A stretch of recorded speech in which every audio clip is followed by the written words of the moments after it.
Hello, Fear the Mia Cat here, and welcome to the 25th episode of my Legend of Zelda Master Quest Let's Play.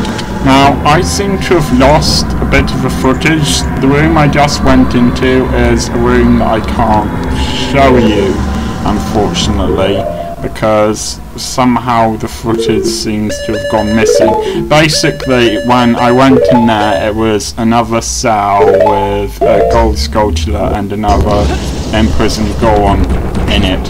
And getting into it is easy. If you remember, if you haven't played this before, you might remember at the end of the last episode, I used the Megaton hammer to knock down some statues, which gave me access into this room.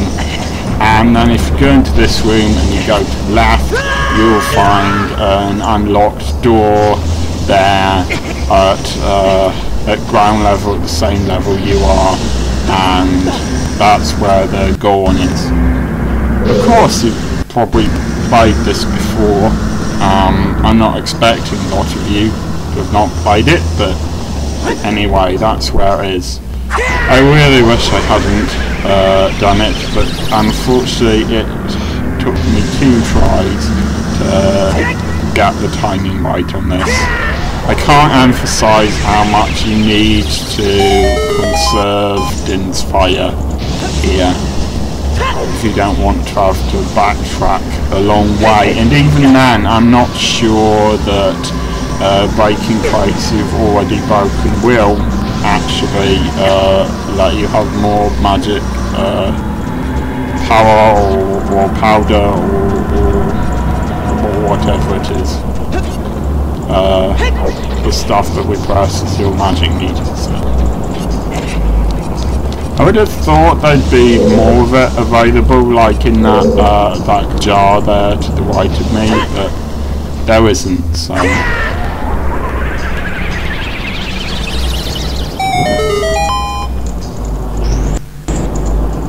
See that door in front of me, that's the one that has the golem in it.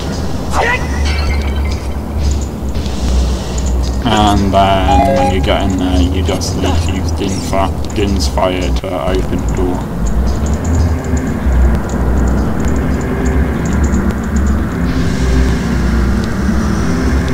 I actually really like the atmosphere of this lava pit here. I don't like lava pits themselves. I think they're very annoying in computer games, but I do like the atmosphere of having all of this far around. I like these green towns as well. I'm not quite sure what civilization this is based on, or maybe it isn't based on one at all. I don't know. I mean, as I said, the faces and the walls kind of look Aztec, but Roll Vagina, if you wish to call it that, kind of looks like a Chinese dragon, but I don't think the Chinese or the Aztecs particularly went in for lava or green coloured rooms, so. I mean, who does? Really, who says let's decorate this room with lava? Anyway.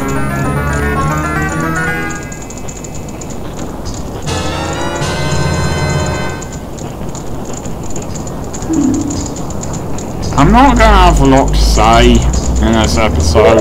I'm warning you now. Some episodes there is. I was quite pleased with my commentary in the last episode, though I admit it myself. And in this one, I don't have a lot to say because there really isn't much to say. There's fewer bosses, well, bad guys, monsters that you have to fight here. None of them really new kinds that you haven't seen before, and there's a lot of just sort of walking back and forth across rooms. I hope that some of you are still with me and that you're prepared to keep on watching, even if some episodes are slightly more interesting than others.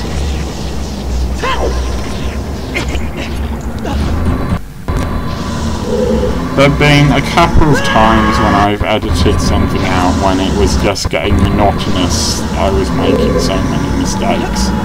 A couple of times where I looked at the strategy guide, I've cut it out, but this is most of the original footage. So.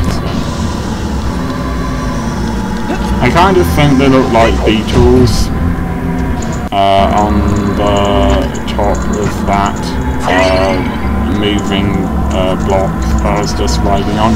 I'd have thought they'd be magic power, magic, something to replenish the magic meter under that, but there isn't. So.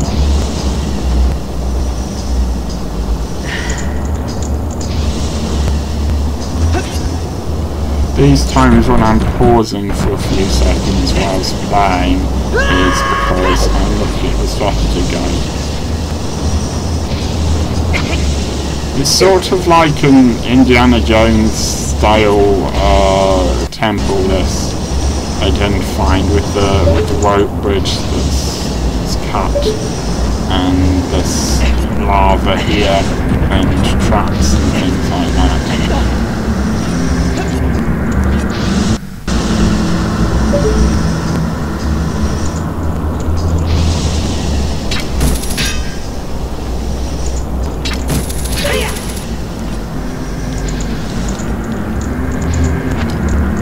Well, if I don't have much else to look at, to talk about, surprised there wasn't anything into that report either. Anyway, since I have nothing else to talk about, I might as well talk about a game I played a couple of days ago called the Stanley Parable, and if any of you have played it, you might want to know my opinion, or you might not, but you're going to hear it anyway. And if you haven't played it, then I can warn you about it.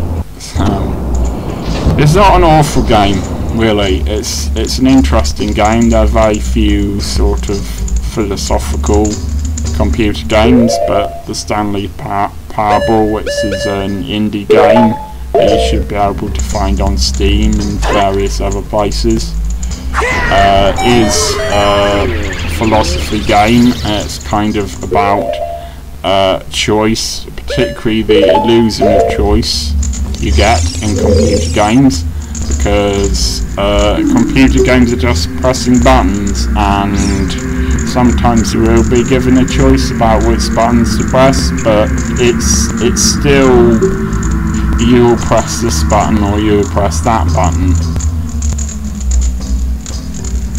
Now, interrupting myself for a moment, I don't know why it calls them the special crop, because the special crop is the bomb flowers, and there aren't any here. I'm also sure I can get some sort of marijuana joke out of it being called the Goron special crop, if I think hard enough. Anyway,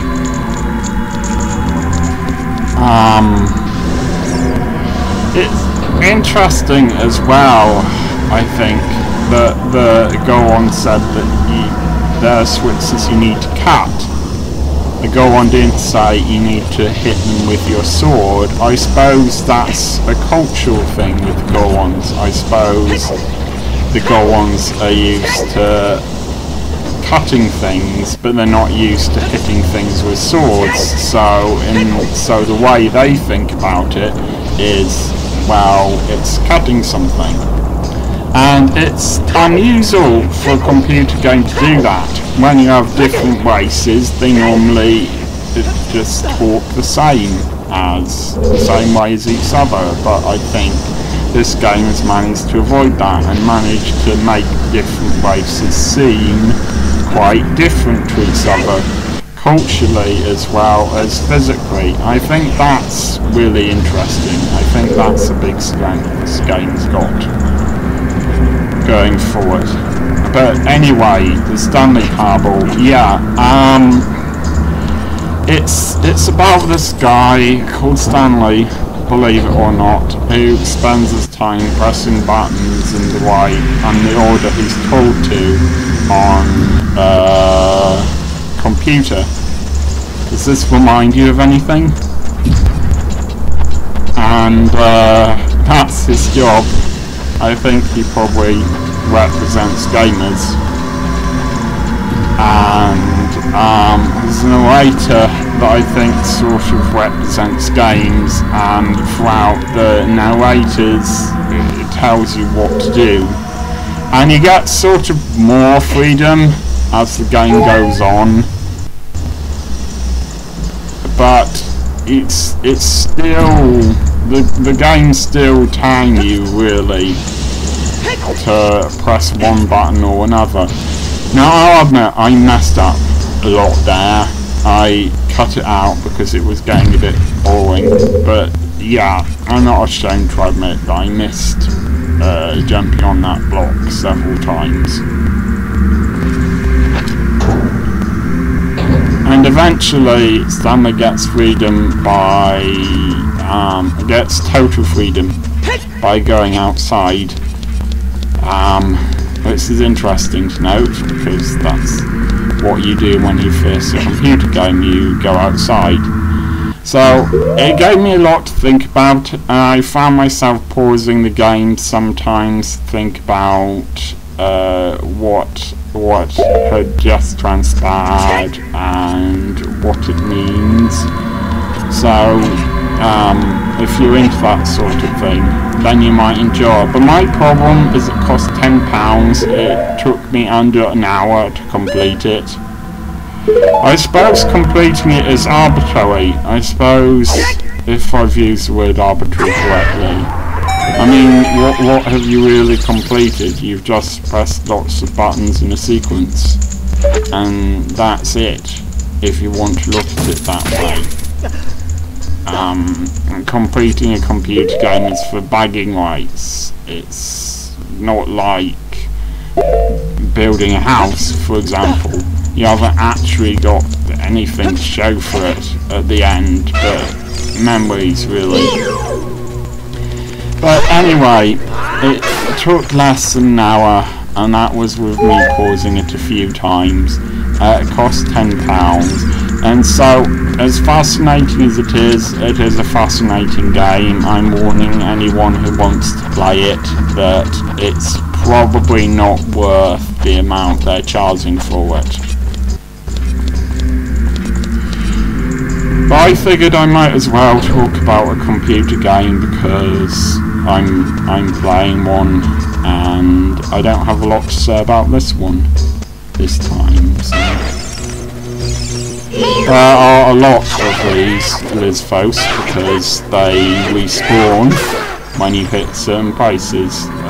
Respawning isn't something that really happens with a lot of the creatures in the dungeons of this game, but this is the most notable time. I really don't know why they put Lizphos there. They're fairly easy to destroy with your sword. It's not like we haven't seen them before. It just seems like they weren't making that much of an effort with them. There's a sculpture later on as well, and again it just seems like they weren't making that much of an effort to hurt you here. I'll admit, this section of the game isn't as interesting as the other sections, because you're just walking around this room and trying to find various things. At the moment, for example, I'm trying to find the sculpture that's in here.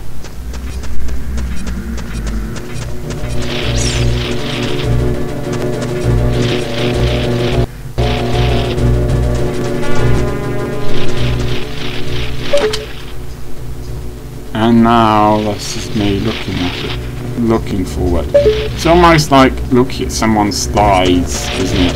And this is me looking for a sculpture inside a temple. And this is me looking for a sculpture inside a taxi. And this is the hotel that we stayed at with a sculpture in it. You know. Anyway.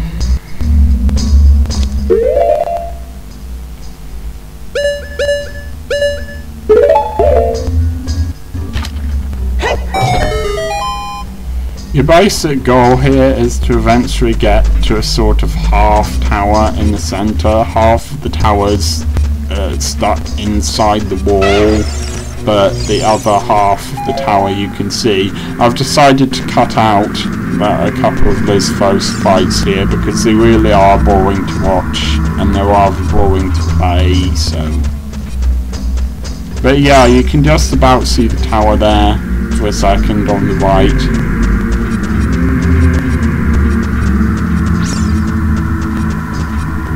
There are certain things I have to do first in order to get there.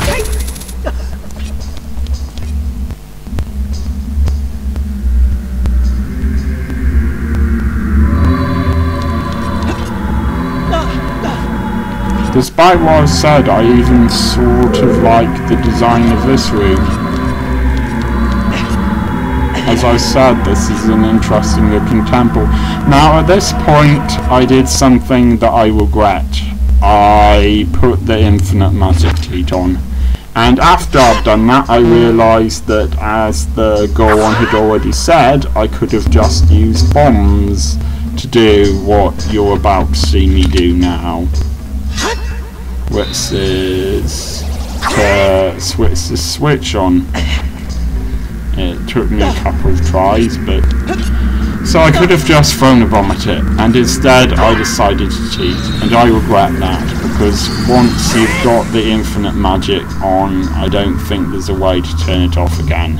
And I'm not happy about the fact that I did it. I wouldn't advise other people to do it. If they choose to, then it's like my choosing to use lots of save files. You know, it's up to them, and I can't say I'm better than them. But I personally wish I hadn't.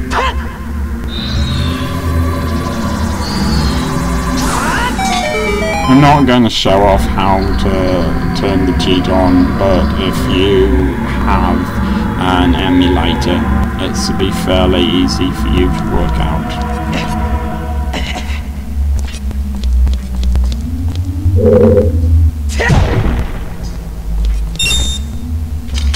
For some reason I decided to still keep on collecting rupees. See, bombs! It shows me bombs, and I just didn't take the hint that I could just use bombs.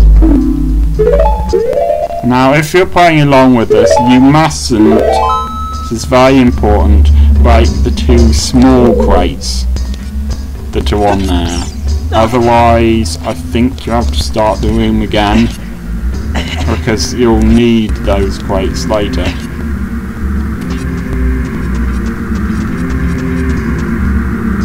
This episode actually ends kind of abruptly, which is unfortunate, but I just ran out of time. I wanted to keep it below 25 minutes. It actually ended up being slightly shorter than I thought it would, but that's just because of my cutting a few things out.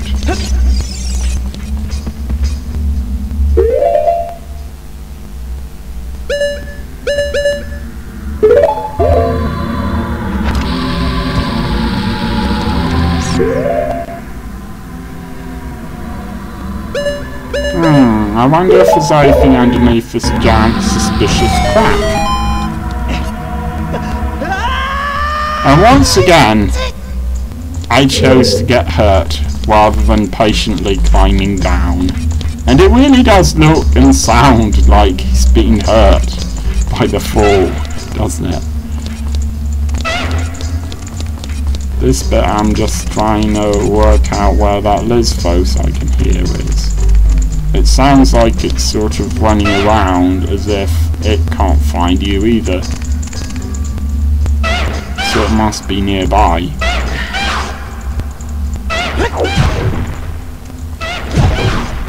It sounds like it's trying to hit you with its sword and it's just thrusting at the wall instead.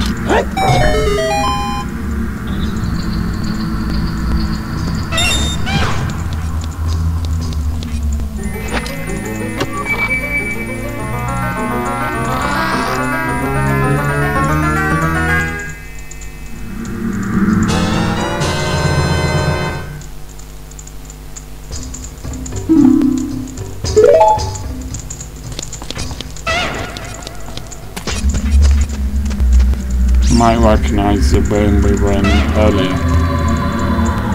What room I was in earlier?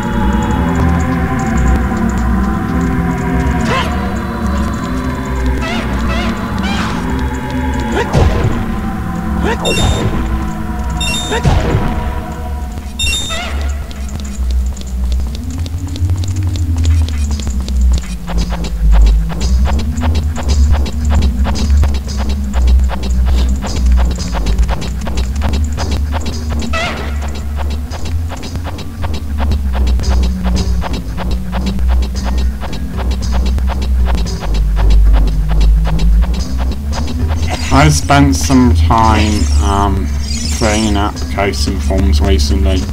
They might come to nothing, or they might come to me having more work to do soon, which I think would be nice, but it will mean that I'm going to have to work harder to manage to get these things done on time. See, it would be so easy to just put a bomb there, and I didn't. But yeah, I'll keep you posted on that. Even if it does turn out that I'm working more often, I intend to still get one of these out at least once every 8 days. I would actually rather be getting them out more often than that, but these things just work the way they work, really.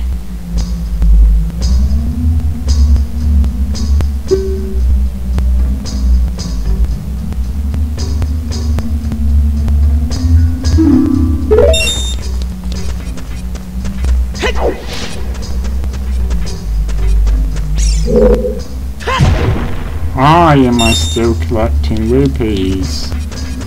They're useless at this point. One objection I have to the map screen is it doesn't tell you where you are. See, that blue thing that's sticking up isn't you. The other thing that's notable there is a chest, and that's what I'm heading for. But that's not you, so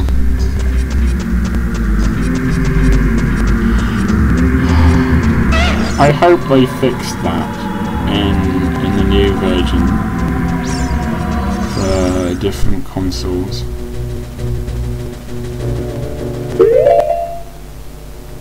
I think we're coming up on the end of this episode now, and I've already said I really don't have a lot else to say. So in the next episode we're going to be continuing in this temple, and for now I'm just going to say goodbye. I will see you next time.